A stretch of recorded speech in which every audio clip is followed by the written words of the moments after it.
Finance Minister Yanis Varoufakis has announced his resignation following a resounding no from voters to a new bailout deal to keep their country financially afloat. An emergency summit between Eurozone leaders will be held tomorrow to discuss what happens next.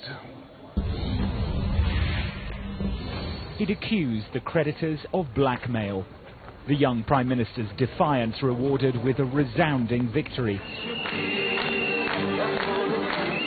61.3% supporting the government's call to reject more swingeing austerity.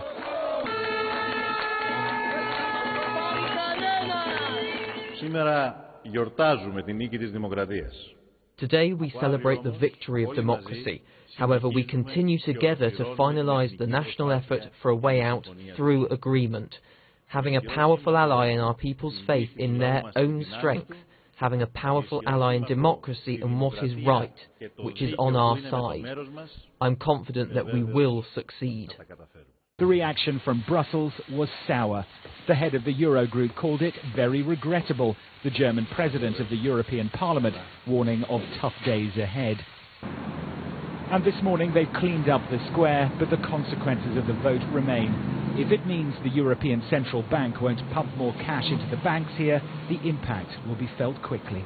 But this morning the creditors seem surly, not scolded. They've called a Eurogroup finance ministers meeting at some point this week, and there'll be an EU summit tomorrow.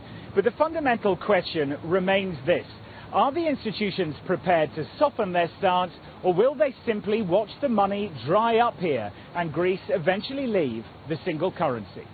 Mr. Tsipras is hoping that fear of the euro becoming a take-it-or-leave-it club will be a political cost other European leaders won't be prepared to pay.